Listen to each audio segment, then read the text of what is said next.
Szeretettel köszöntöm a Liszt Ferenc Kamarazenekar podcast sorozatának nézőit. Tóth Endre zenetörténész vagyok, a beszélgetés sorozat házigazdája. Hamarosan véget ér az együttes jubileumi éve, mely során számos nemzetközi hírű vendégművész tisztelte meg közreműködésével a 60 éves zenekart, csodálatos koncertélményekkel gazdagítva a hallgatóságot. Az év utolsó hónapjában, decemberben sincs ez másképp, hiszen a hónap elején koncertezik, illetve mire önök nézik ezt az adást, addigra már koncertezett az együttessel a klarinétművész karmester Andreas Ottensamer, aki ráadásul testvérével, Daniellel lépett volna színpadra, de ő sajnos betegség miatt lemondani kényszerült a hangversenyt. Andreas azonban, bár nem olyan régóta vezényel, pálcával a kezében is sikert sikerre halmoz. Vele beszélgetek most. I warmly welcome you and we appreciate that you made time for us during your intense rehearsals. Since you were originally going to go on stage with your brother, tell us first about what the brotherly relationship adds to making music together. Was there any rivalry between you, especially since you chose the same instrument? Yes, so first of all, it would have been a big pleasure. Unfortunate that it cannot happen because he very spontaneously fell sick, and of course I'm somewhat sad that this is not going to happen, but then also we know we will have other opportunities and probably we'll also come back here together, so we'll make it happen. Let's stay positive. But I'm also very happy that we found very quickly a great alternative. Actually the story still is kind of nice also for the audience, because it will be my colleague from Berlin Philharmonic, Matic Kuder, who can take over very spontaneously. So it's a nice solution, I would say. But of course, there is no more intense and intimate way of making music than with your own family. That's clear, and it's really the most natural way of making music, of collaborating, of speaking with each other. I think, as we all know, when we talk to our parents or to our siblings or to our children, there's no filter. That's who we really are, and also that's how we feel when we make music together with my brother. So that's what is added, I would say. You play concertos, solo recitals, chamber music. You are the principal clarinetist of one of the best orchestras in the world, and you are the artistic director of the Bürgenstock Festival in Switzerland. When and why did you have the idea to expand your already diverse activities with conducting? After all, a day still only consists of 24 hours. No sleep. I know the feeling. Definitely. I mean, it's all a long journey, a long path, and it's not separated from each other, I would say. And the conducting part was somewhere there. Always, I would say, the interest. You know, when I started to study my instrument, the clarinet, already parallel to that, I took some conducting courses when I was 14, 15, or whatever, because I was interested in it. I didn't really dedicate to that, because also you need to find a balance between a broad interest, but also the focus of getting everything out of what you really want to do, right? So that is a balance that you have to find. But the interest was always there, and then a couple of years ago, this interest was getting stronger and more concrete. So then I came to the point where I was feeling I want to do this, but I don't really know how. So then I took the decision for me that if I'm gonna do conducting as part of my path, then I really want to learn it. So I went back to university and studied conducting, which is, I think, a vital, crucial part of stepping into this career. And you know, still not knowing, okay, how big a part of my life will this take, but for sure, it's a huge development for myself, because at some point in most of our lives, I think we reach a certain moment where maybe we can reproduce everything that we have been doing for the past years, the past period of our life, or we can try to kind of reinvent ourselves a little bit. So this was the maybe a very early midlife crisis, you know. I see. No, but for me it's definitely an intensification of my work with music is to go into the conducting, and now I know it turns out that it will play the biggest role probably in my career of the future, and I'm really dedicating, for example, this entire season only to conducting. So I don't play at all. I'm not playing in the orchestra. I'm not playing as a soloist, and this will change in the coming years. I will revitalize the clarinet again because I love to play and I love the instrument. I love to be an instrumentalist as well, but the focus will be staying with the conducting for sure. Mm-hmm. So you are on sabbatical with the Berliner Philharmoniker as well. Besides, you are also a great fan of sports. When do you make time for football and tennis? Definitely, yes. I mean, the balance in life is very important, and as maybe a bit rough saying, but there's a big truth to that. Work hard, play hard. So I'm very focused when I go at my work, and I try to be very intense with that. But then also I need a lot of time away from music, and this is not my whole life. I'm not sitting at home in my room and only listening to Beethoven or whatever. I also need to do something else and have fun, meet people, do sports as this example, to have a good balance, to be also free in your head, to be re-motivated, re-energized, and that's very important. Yeah. What was your previous relationship with the Francis Chamber Orchestra? How well did you know their playing? Well, I only knew of the orchestra, and of course what I heard was always very, very positive, but I've never heard them live, and I've never played with them before, so this is really the first meeting for a huge project actually. But I have to say, whenever I come to Hungary, and especially Budapest, I come with an open heart and an open mind, because it's part of my heritage, of my family as well. So alone for me, being here, being in Budapest is already great, to be able to meet my other part of the family, to eat some pörkölt, paprikás csirke, whatever. This is already great for me. It's already a win situation, and on top of that, really, I'm enjoying a lot to work with the fantastic Liszt Chamber Orchestra. And how can you adapt so quickly to such changed circumstances that, due to illness, you are now appearing on stage not with Daniel, your brother, but with Matic Kuder? Well, we will see if we're able to adapt quickly. But no, I mean, look, that's, of course, we're professionals as well, so we have to be spontaneous and deal with these situations. But we're really lucky because we keep the same program.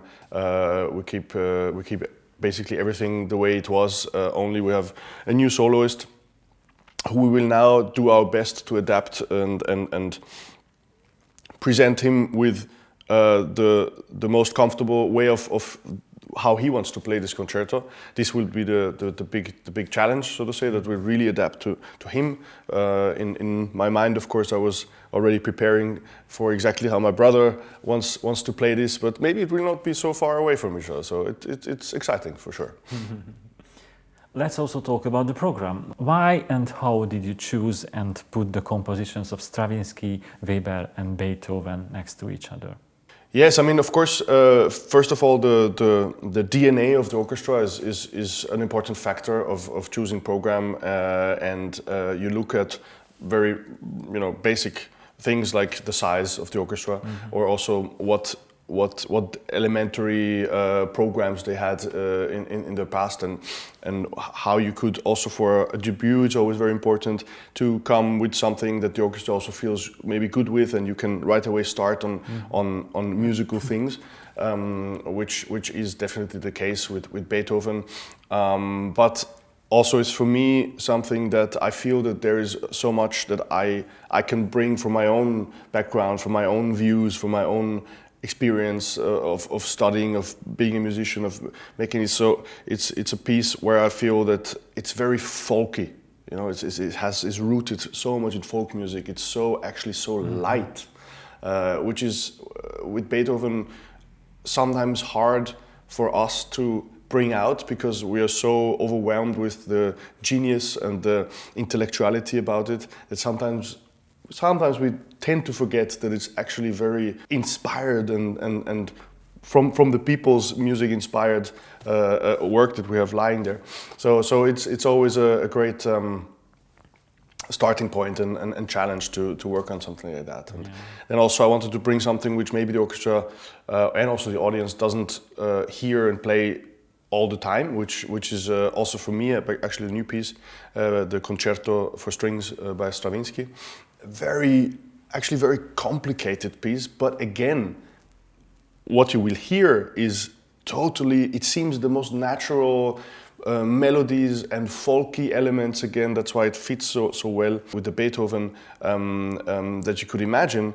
But the way with Stravinsky is how he puts that on paper and how he assembles the roles of the people who are playing it is so complex and so rhythmically, it goes into each other, very, very detailed, and that's fantastic. Then you can really see also the sensitivity of this orchestra, and I was really very, very positively taken by how they approached this in the first rehearsal. So it will be great fun. And then of course the Weber also. It goes a bit more into like a operatic aria kind of source, where for sure Weber was thinking the clarinet into it, but also the third movement, for example, a polacca is a total folky or like at a ball, you have a dance, these kind of elements. So it actually fits very good together.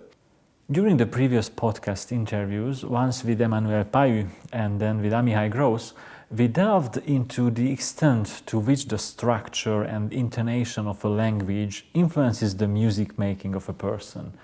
In your case, we can talk about a kind of double identity due to your Austrian and Hungarian roots. How do you think this double background influenced your musicianship? A lot, absolutely. It's the language, it's also the social interactions. You see this in the way an orchestra rehearses, for example. If you go to different countries, it's very interesting for me. I just came now from Turkey. The way that people are interacting in the rehearsal is of course much more active, let's say, but it's not out of lack of discipline or something. It's just the way also people speak. If you listen to on the streets, it's a very active, loud, if you want, way of communicating. Like Italians. Yeah, in a way, sometimes. Yeah, but Italians then also have this way of taking it in and being into it, like to themselves, which also you will feel sometimes in an orchestra. You reach a moment when you push maybe a little too much, and you will see the orchestra implode. Everybody's just going to be with himself, like, what is happening here? Then if you go to Japan, for example, their whole culture of communication is very, very based on this respectfulness of respecting who talks when, how, what to say in which way, and this is also very much reflected in the rehearsal structure. It will be so silent and very attentive. Maybe you need a little more to get some dynamic, right? So it's very interesting, and of course also in the natural way of how we phrase things, it comes from what we hear all day, which is language, but also the folk music. If you grow up with Hungarian folk songs, for example, which are by far the best folk songs there are, then you have this kind of groove in your head already, right? And there is, to answer your question, for sure, also for me, it's a great treasure to have those two roles. The Austrian, of course, of probably the biggest Central European tradition of classical music, whatever that is, in the world, and then also the Hungarian part, where you have this. As I said, I didn't really mean it as a joke. Actually, it's one of the richest folk musics ever, and you have a very different element to it, a very different rhythmical and also melodic element to it, which to learn and understand from zero is very difficult. So that's why I'm thankful to have that. Yeah, I can safely say that we could continue this interview in Hungarian. What is your relationship with the language? Would you like to greet our audience in Hungarian as well?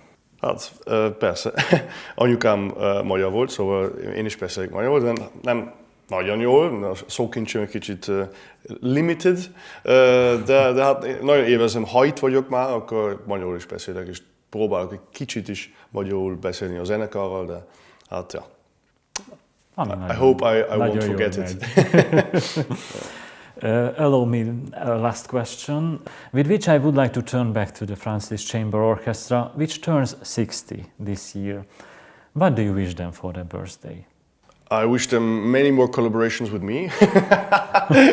No. Good. I wish them happy anniversary and to continue their journey as it has been the first 60 years. I think they're in a great spot. Alone from what I can judge, also now the motivation, the musicianship that they have, the group, also how they are together is inspiring for someone from outside to come and see. So I'm very thankful to meet them at this stage, and really, I mean it. I would be happy to be back and continue the collaboration. Thank you very much for agreeing to this conversation. I wish you the best of luck for this concert and for other future plans and projects. Thank you. Köszönöm szépen. Thanks a lot. Köszönöm. Hölgyeim és uraim, Andreas Ottensamert látták, hallották, ezúttal is egy kiváló muzsikust ismerhettünk meg közelebbről. A jövőben is elhozunk önöknek izgalmas művészeket, reméljük velünk tartanak legközelebb is. Hogy biztosan értesüljenek erről az alkalomról, iratkozzanak fel YouTube csatornánkra, valamint kövessék Facebook és Instagram oldalainkat, és találkozzunk koncertjeinken.